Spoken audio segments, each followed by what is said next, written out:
Hi, I'm Johnson Wagner, and I'm really excited about this next how-to tip. I've got Brooke Henderson, two-time major champion on the LPGA Tour, and a wonderful driver of the golf ball.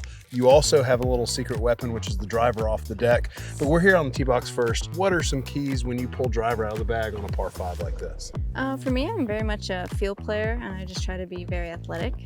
So for setup is really key for me, just trying to feel really balanced, really stable, and kind of in that athletic posture, and just try to hit a really specific target. So when I step up to the tee box, talking with my caddy, my sister, trying to really narrow it in on something really specific, small target. Aim small, miss small. All right, what's your target right here?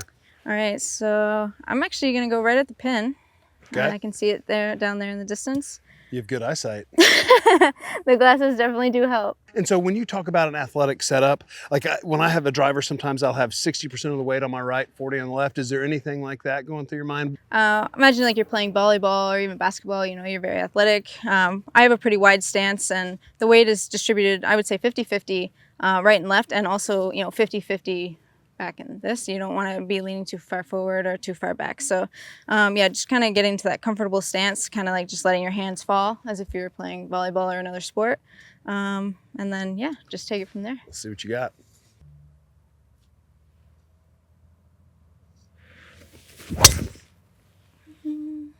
All right, a little left on the left side. That's fine. Here, I got another ball for you.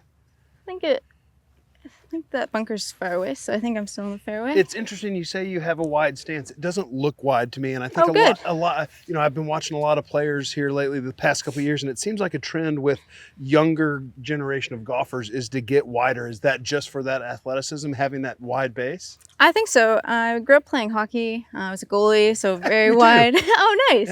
Yeah. So I think just naturally, coming from that background, I've kind of carried it over into golf. What is your preferred shot shape? I like to see a draw. I've been hitting a little bit of a cut though the last, a little while now, but preferably a draw to get a little more distance. I like that one.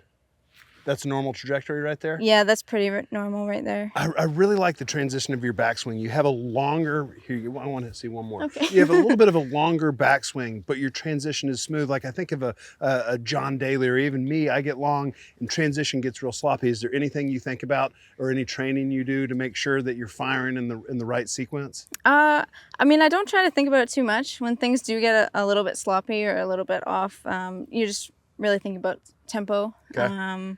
Sometimes my arms do get slow, my hips get fast, so just doing some balance drills. So I'll just like put my feet together and take swings like this, and just trying to really speed up the arms to kind of catch up.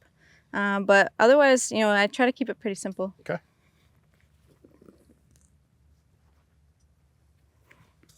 All right, at that flag.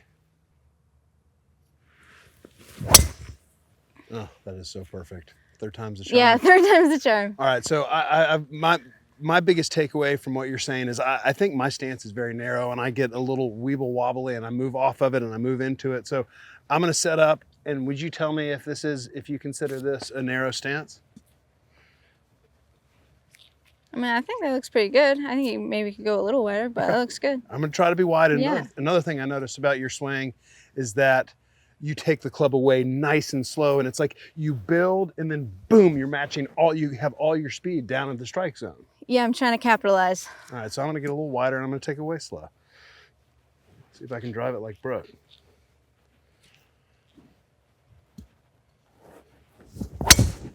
Oh. It's a good rip. A lot of speed. I told you I've got the left miss and the right miss going. But what I'm really excited about, we're going to go up in the fairway and try to reach this green in 2, par 5. All right. With the driver off the deck. Let's do it.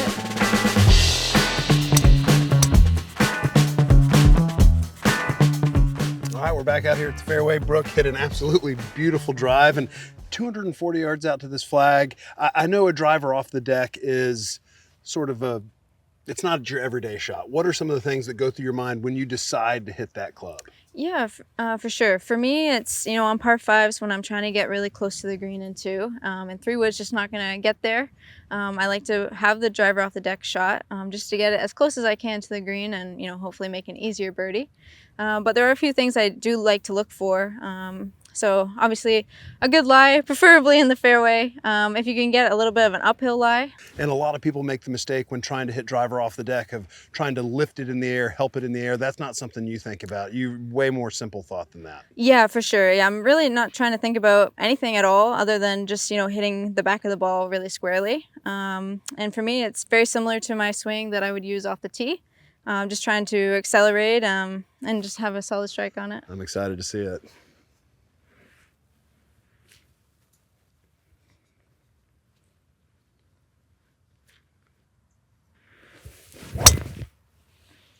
Oh, that is so good. It's leaking a little right, but that contact is ridiculous. Greenside bunker, you can get that up and down. I want to see one more. Yeah, that's right. And the good thing about driver off the deck, I mean, if there's nothing in front of you, like right here, even if you mishit it a little bit, it's going to run forever. So it almost goes just as far as the 3-wood would. So it gives you a little bit of confidence when you decide to hit this shot, because if you hit it really well, you're going to be in a good spot.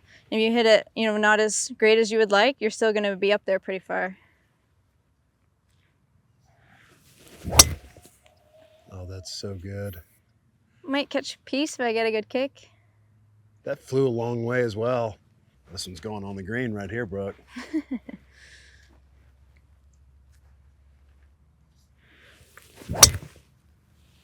That's the one right there that you didn't hit quite perfectly like the other two, but it's on a good line, and that's the one that ends up on the green. Yeah, that's right. The only time I've hit driver off the deck in a tournament was when we were playing lift, clean, and place, and my pitch marker's right there, and I could just basically tee it up. Yes. So your stability is incredible, that wide stance. You're not moving off the ball in your contact. Like this shot for me, I'm so worried about it screaming, cutting right. Right. Probably because I'm trying to lift it up. So I'm playing the QI35 LS model. You've got the QI35, just kind of the regular model. This has got lower spin. What do you like about that model over this one? I like this. Yeah, a few swings today. I feel like I'm getting a little bit more distance out of this model. And off the deck, I seem to be hitting it just fine. So that's important to me too. I would say so. All right, so I'm gonna focus. I'm not gonna lift it in the air.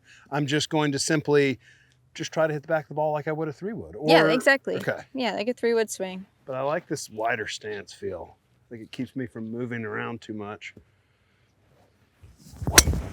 Ooh. That was perfect. Well, I don't know about. I mean, it's playable. Yeah, that was that's nice. An easy chip right there. Yeah. I've always thought that a 3-wood, I could hit it further than that, but that right there proved to me that I'm wrong. Yeah, that was beautiful. Thanks, Brooke. Brooke Henderson, 2-time major champion. Thank you. Thank you so much. Enjoyed it.